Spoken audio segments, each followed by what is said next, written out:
14-year-old son, Emmett Till, in 1955.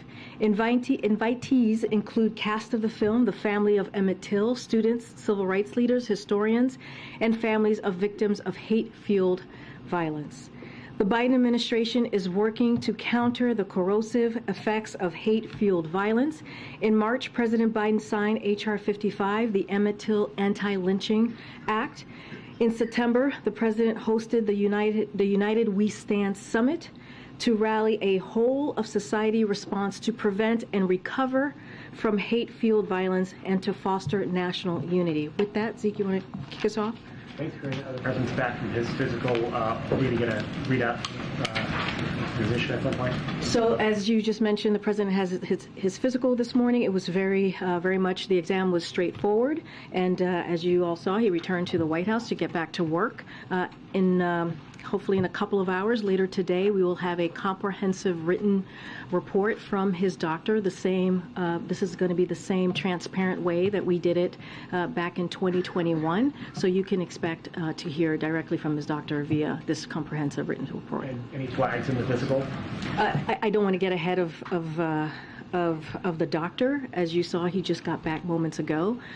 They're working to finalize the memo. As soon as we have that for you all, we certainly will share that. And the president's going to give remarks in about an hour or so on the unidentified objects that have been shot down, the Chinese spy surveillance program of the balloon.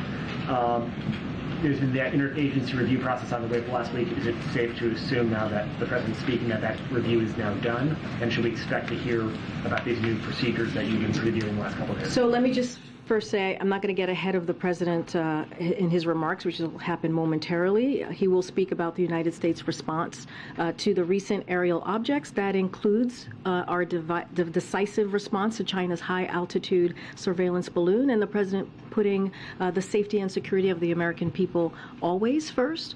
So that's what you'll hear from him, but I'm not going to get ahead of the details. As far as it relates to the interagency team, they are continuing to work intensively on putting forth parameters to what, this is something that the president asked them to do.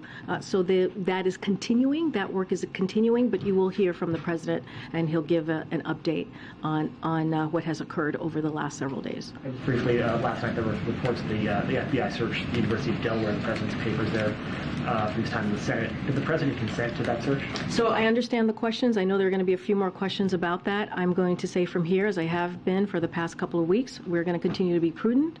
I will not give any comments about this ongoing investigation. I would refer you to the Department of Justice. Oh, welcome. I haven't seen you here in a long time. I know, it's been a minute. Yeah. Good to see you. Good to see you as well. On the searches, regarding searches against the University of Delaware, is there any other office space President Biden kept his records from the time he was vice president to now? Again, I'm going to respond just the same way I just did with Zeke, is we're just going to continue to be consistent here, and I'm just not going to respond to or give comment to what's occurring right now with that investigation, and refer you to the Department of Justice. Okay, can you say the prompt of the search? Again, I will refer you to the Department of Justice. One on Nikki Haley, who is now running for president. She is calling for mental competency tests for politicians 75 and up, clearly a dig at the current president. In her first speech, since announcing her run, she said America is not past our prime, it's just that our politicians are past theirs. We won't win the 21st century if we keep trusting politicians from the 20th century. Does the president have any response to that statement? So I'll say this. Again, I'm going to be very careful, as I am when speaking about a candidate. She's currently, as you all know, a candidate for 2024, so I am covered by the Hatch Act, so I'm not going to speak to her directly and her comments specifically, but I will say this more broadly. We've heard these types of attacks or remarks before, and if you go back to 2020, they said that the president couldn't do it in 2020 and attacked him there, and he beat them. In 2021, when he entered the White House and worked to do his best to turn everything around with the economy tanking, with no COVID, real COVID comprehensive response, the president got to work and was able to pass the American Rescue Plan with the help of Democrats in Congress. years, and guess what? They turned around the economy, and he beat them there too. In 2022, when everyone was talking about a red wave and saying that we were going to get another shellacking, if you will, the president beat them at their own game there as well. And so I don't know, maybe they've forgotten, maybe they're forgetting the wins that this president has had over the last couple of years, but I'm happy to remind them anytime. Thank you. Good. Thanks, Karine. The Israeli cabinet has voted to expand the Israeli settlements into the West Bank. What's the Biden administration's position on that? So a couple of things on that, on those reporting or what we've seen. We are deeply dismayed by Israelis' announcement that they will advance thousands of new settlements and retroactively legalize 9 outposts in the West Bank that were until now illegal under Israeli law. The United States strongly opposes these unilateral measures, which exacerbates tensions, harm trust between the parties, and undermine the geographic viability of the two-state solution. During his recent trip to Israel, Secretary Blinken was clear that all parties should refrain from actions that heighten tensions and take us further away from peace. Settlement construction and expansion in the heart of the West Bank to include the legalization of outposts creates facts on the ground that undermine a two-state solution.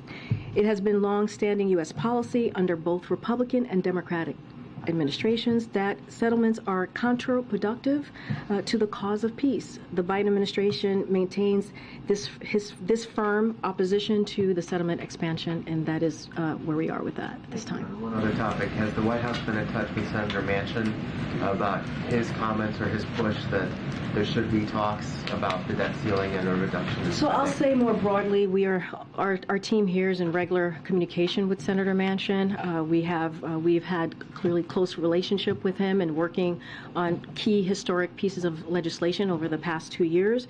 Look, the president's stance on negotiation stands, right, which is he does not believe, as it relates to the debt ceiling, that we should be negotiating. That is not his belief. His belief, it is the constitutional duty of Congress to deal with the debt ceiling, just like they have done multiple times, 3 times with the last president. There should not be conditions around this. We should not be negotiating. And again, if they want to talk about ways to lower the deficit, like the president has done the last 2 years, $1.7 trillion, the president has said, he said yesterday in his State of the Union address that his fiscal plan, his budget will lower the deficit by another $2 trillion. Clearly we'll have more to share on March 9th. He's willing to have that conversation. He's willing to see what Republicans are going to put forward and how they see dealing with the budget in a fiscally responsible way. But as it comes to the debt ceiling, we're going to continue to be where we are. He mentioned this yesterday in his speech, which is he doesn't believe that we should be negotiating. I know the UK administrator was visiting East Palestine today. I was wondering, the Ohio governor was talking about efforts to federal support, said that they still have not gotten an indication from FEMA that they could get support at this point. What are the hurdles there that you guys see on the administration side? So the governor, as you mentioned today, asked for additional public health testing and assessments.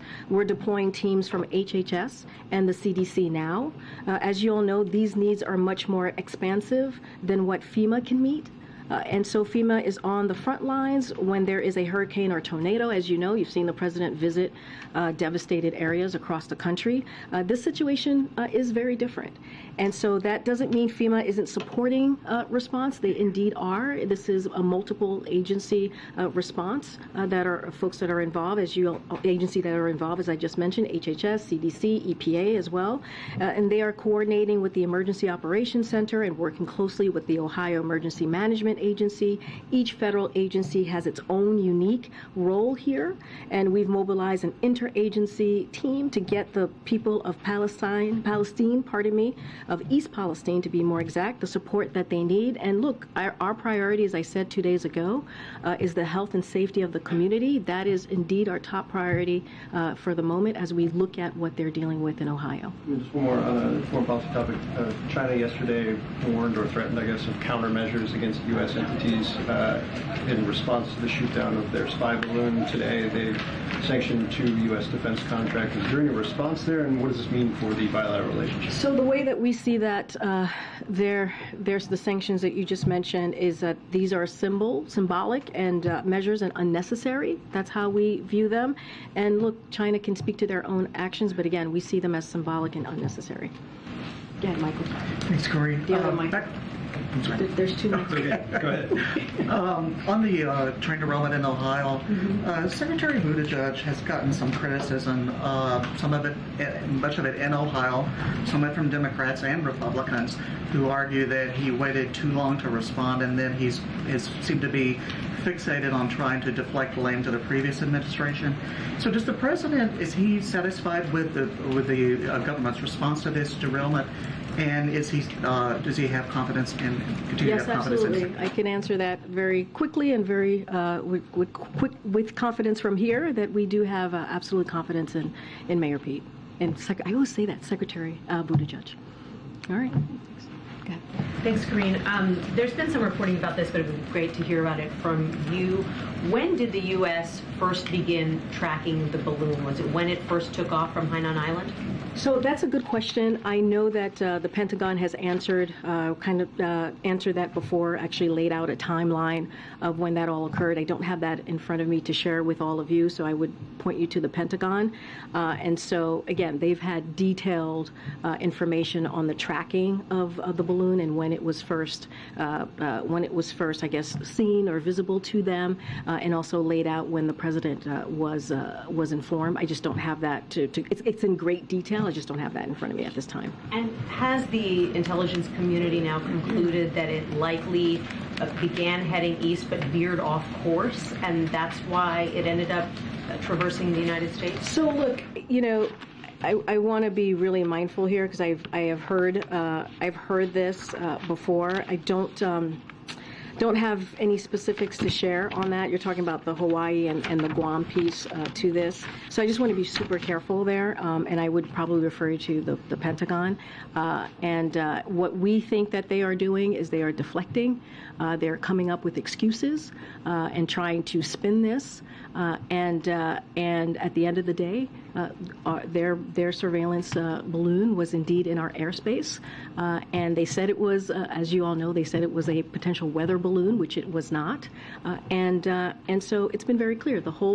All of the American people, the entire world saw what China did, and it was irresponsible. Chinese officials were initially not very responsive, for example, when the Secretary of Defense tried to get a hold of them. Are they being more responsive now? So I'll say this. Our approach with China is going to continue to be calm, resolute, and practical. And we have said this before. We are going to continue to keep our airways, our communication lines open, and continue to have those conversations as we have been before the China surveillance balloon and after. But look, again, what they did was irresponsible. It is up to China to decide how they want to move forward with this relationship. As you all know, the president and President Xi met at the G20. They said that they would be good actors. They were a country that we can work with. And let's see, are they going to build on that and show that is something that they are willing to do? And that's on them. But are they picking up the phone? Are they communicating? I'm not going to go into details on diplomatic conversations or discussion that's currently happening, but I can say that the lines of communication has been open. There has been discussions, like I said, days before the balloon went on its path, and certainly after.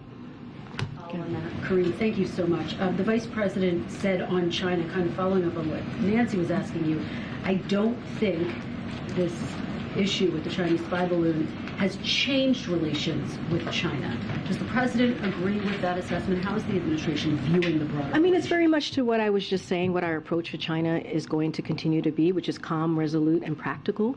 And we're going to, the president has been very clear, we will continue to keep open lines of communication with China. That has not changed.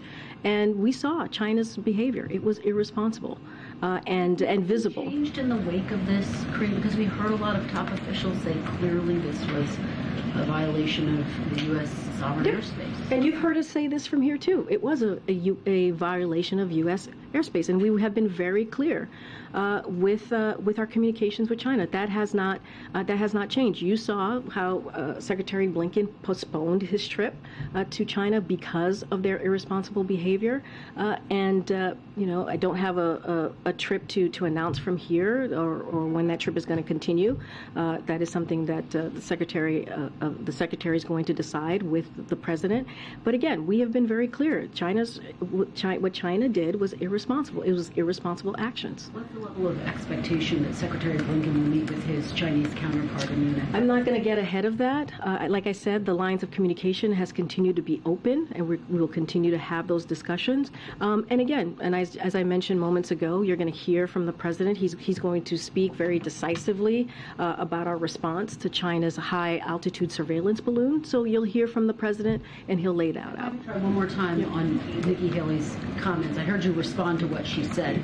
But more broadly speaking, if the American public decides or it becomes clear that there's a broad desire to have a competency test for all of the candidates above the age of 75, would the president submit to that? I'm just not going to get into hypotheticals from here. Go ahead. Karine, can you talk about what qualities the president would look for in the next World Bank president, and are there any candidates at this time? I don't have anything to share on that, and I'm just going to let the president do his process and how he's going to move forward, but I'm not going to go into details. One more. Tesla workers in Buffalo, New York say that a number of employees were terminated after they announced plans to form a union. Does the White House have any response to that? So not going to speak to specific efforts from here, but what I'll say is the president supports fundamental rights for workers under the National Labor Relations Act, including the right to organize free from intimidation or coercion.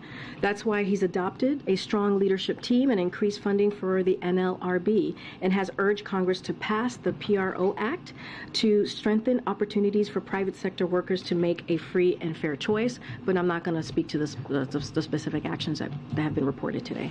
Can I follow on the Tesla question? Biden has obviously said he's the most pro-union president. I mean, does he think that Tesla acted inappropriately or illegally? I hear the question. I'm just going to say that we're just not going to speak specifically to those actions, but clearly the president supports the rights for workers under the NLR Act. So I'll just leave it there. And then just another one on the Till screening later. Can you say who from the administration or from the family will be actually in attendance, or maybe some of the cast? I mentioned that there will be some members of the cast there, some civil rights leaders there, some members of the family will be there. Just don't have a list to share with you at this time. But this is something that the President and the First Lady is very much looking forward to it. Remember, we are in Black History Month, and we think it's important to screen this movie, a very incredibly powerful movie. As you know, Emmett Till was part of the reason the civil rights movement started. And so we are very much looking to welcoming the family, civil rights leaders, and also the cast here. Can you give an update on efforts to recover debris from the 3 unidentified floating objects? So as we have mentioned before, because of the weather condition, it has been very difficult to get the debris. And so we are allowing the Pentagon and the Department of Defense to do their work in trying to bring the debris that is clearly in the water to the ground, and so we just don't have much to share there. But what I can say is, when I've been asked what are they exactly, well, we can't definitively say without analyzing the debris what these objects were so far. We haven't seen any indication of anything that points specifically to the idea that these 3 objects were part of the PRC surveillance program, or that they were definitively involved in external intelligence collection efforts against the United States. We can also rule out that they were operated by the U.S. government. Right now, the intelligence community is considering, and I've said this before, you've heard my colleagues from NSC say this before as well, is that they could could be tied to commercial or research entities, and benign. Efforts are actively underway at all sites to find what is left of these objects so that we can better understand them. The President has directed his team to make sure that we're briefing Congress on a regular basis, as you have seen us do the last 2 days. But again, because of the weather, because it is February and it has been very difficult to get the debris from the objects, it has taken us some time. As the President plans this trip to Poland, polls indicate that public support is shifting away from the war in Ukraine, or at least that there's growing public concern that too much is being spent on this war helping Ukraine. Is part of the goal of the President's speech to speak to a domestic audience, or is this primarily about the global, meeting with leaders? I would say more broadly, anytime the President speaks, he's clearly speaking as well to the American people, even if he's abroad. And so I think that's always important to note. Look, this is going to be the 1 year he's going there ahead of the 1 year anniversary and sending a strong message of solidarity.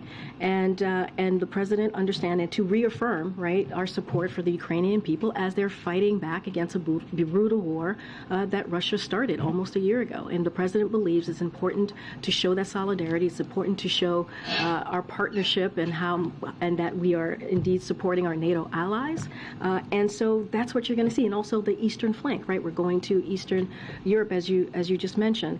And so, look, we're going to show that unity. We're going to show that support. We're going to show that it is important to be there when a country is fighting for their democracy, fighting for their sovereignty. And that's what you're going to see from the President. And of course, anytime the President speaks, he's of course speaking as well to the American people.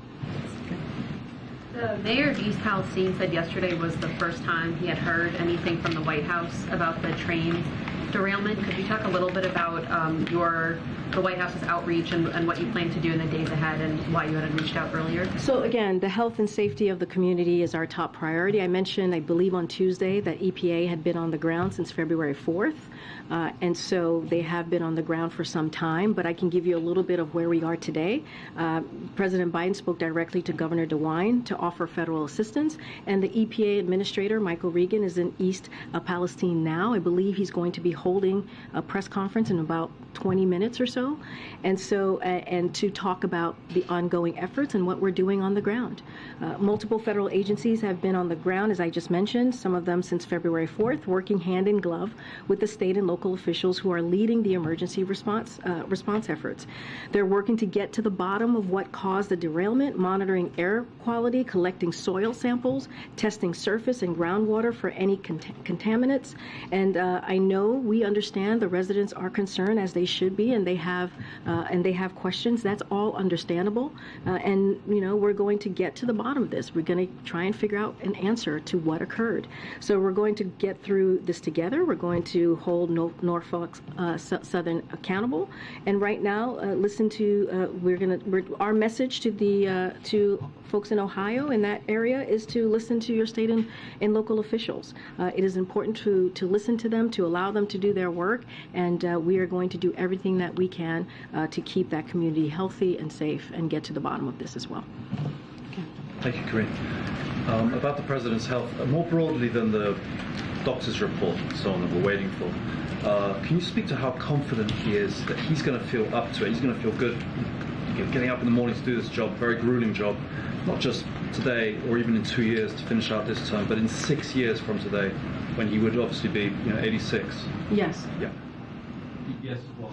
Yes, you asked me if he's going to be up to it. Yes. No. I asked, does he express how confident he is? I mean, look, we get this question a lot, as you all know. And here's what I have to say about it. The President always says this, which is watch him. And if you watch him, you'll see that he has a grueling schedule that he keeps up with, that sometimes some of us are not able to keep up with. He was State of the Union. I believe he spent 90 minutes speaking to congressional members in front of him, to the American people. After that, he spent an hour shaking hands and saying hello and greeting the congressional members and their guests. And this is a president that works day in and day out in a grueling fashion, with a grueling schedule, and delivers. And let's not forget, it is interesting that we get this question about this president, who has had one of the most historical presidency in his first 2 years than any other president, almost any other president. And you think about the historic pieces of legislation that he's gotten through that many have made jokes about. You think about the bipartisan legislation, bipartisan infrastructure law that, the last guy joked every week that it was infrastructure week and could not get it done. Many presidents tried to get that done and could not get it done. And this president did it in a bipartisan way. And there's a long list that I can go through. I know you guys don't want to hear me go through them at this time, but we have talked about them over and over and over again. And it is surprising that we get this question when you look at this record of this president and what he has been able to do and deliver for the American people. And he is able to do that because he's clearly capable in so many ways and so many levels. And he's going to continue to do that in the years coming. Thanks. Okay. Thank you. There is an interagency delegation that's visiting Riyadh, Saudi Arabia currently, and they're meeting with high-level officials from GCC countries. Is the meeting meant to counter Iran activities in the region? Is it strengthening the relationship with the GCC countries, especially in counterterrorism? So, yes, I saw that the delegation, I have a response for you here. The senior officials of the United States and members of the Gulf Cooperation Council, GCC, convened a meeting of the working group on Iran at the GCC's headquarters yesterday, as you noted. The working group affirmed the longstanding partnership between the United States and the members of the GCC and our shared determination to contribute to regional security and stability. The United States and GCC member states condemned Iran's continued destabilization policies, including its support for terrorism and the use of advanced missiles, cyber weapons, and unmanned aircraft systems, and their proliferation in the region and around the world. The United States and GCC member states raised their grave concern about the Iranian military's deepening two-way cooperation with state and non-state actors, including Iran's ongoing provision of conventional weapons, advanced missiles, and the UAS systems to the Houthis that have prolonged the conflict in Yemen, worsening the humanitarian disaster there. They further underline that Iran's nuclear advances, as documented by the IAEA, have no credible civilian purpose and are gravely exacerbating regional and global tensions. They called on Iran to immediately reverse course, cease its nuclear provocations, engage in meaningful diplomacy, and fully cooperate with the International Atomic Energy Agency investigations. The United States and GCC member states expressed their commitment to expanding defense cooperation, and I will leave it there. Just to follow up on the settlement question, will there be any consequences for Israel over this expansion and of the outpost? And I'm not going to go beyond the statement that we've put out. The State Department actually spoke to this as well, as I just laid out how we see what just occurred with the settlement. I'm just not going to go beyond that. Yes, Stephen. A question for the record about the physical, and then I'll ask you something else.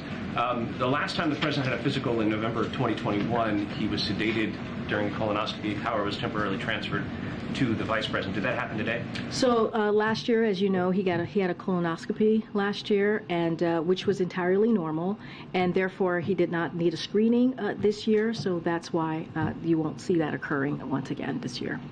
This morning, CBS News reported that an unknown number of veterans, service members who were kicked out of the military for being gay or lesbian, have tried to get their discharges upgraded from less than honorable. Apparently, there's a bureaucratic morass. It can take months. Is the president aware of this problem? Is there anything he can do about it? So the president, and you've heard him say this before, you've seen it in statements, you heard him say it, he believes our country and our military are stronger when everyone qualified to wear the uniform can do it without discrimination. That is the president's belief. That's something the president also believes very strongly, given his leadership helping repeal, if I know you follow this, the terrible policy of Don't Ask, Don't Tell, which inflicted great harm on service members and their families. Under his leadership, the military doesn't just welcome LGBTQ+ service members, it's led at the highest levels by brave LGBTQ+ veterans. It's concerning, it is very concerning that veterans who were unfairly discharged under the Don't Ask, Don't Tell has been facing these challenges to upgrade their discharge, denying them benefits they have earned.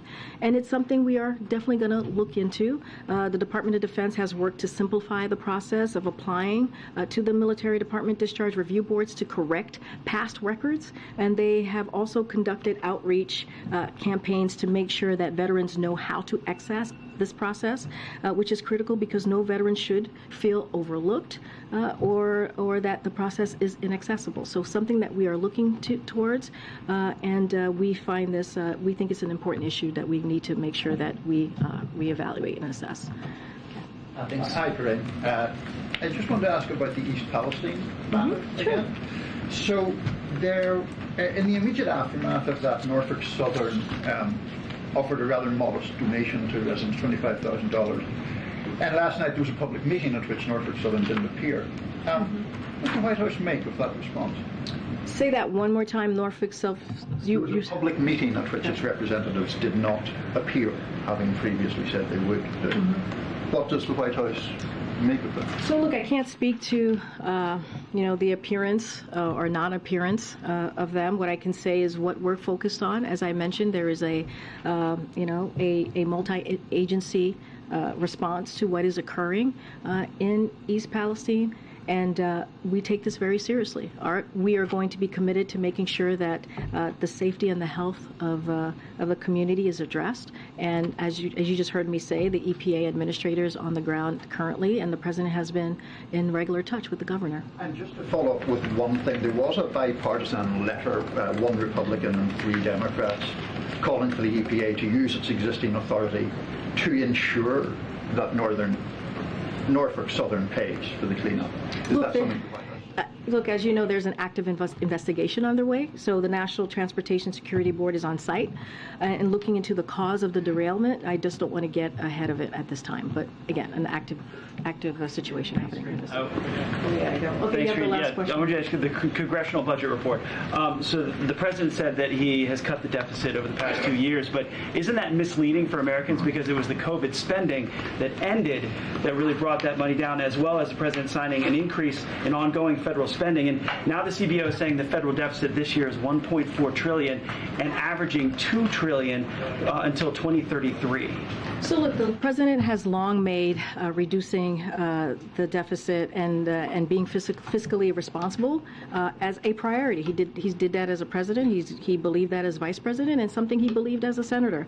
And I think look no further than his speech yesterday. Look no further also, I guess, his speech, the State of the Union, where he said that he's going to continue to cut the deficit by $2 trillion in the upcoming fiscal year 2024 budget. And that's something that you all are going to see on March 9th when he puts forth his budget. And this is something that the president is completely committed to, and he has proven that he can do it just the last 2 years. But here's the thing. You have congressional Republicans who want to increase the deficit by $3 trillion.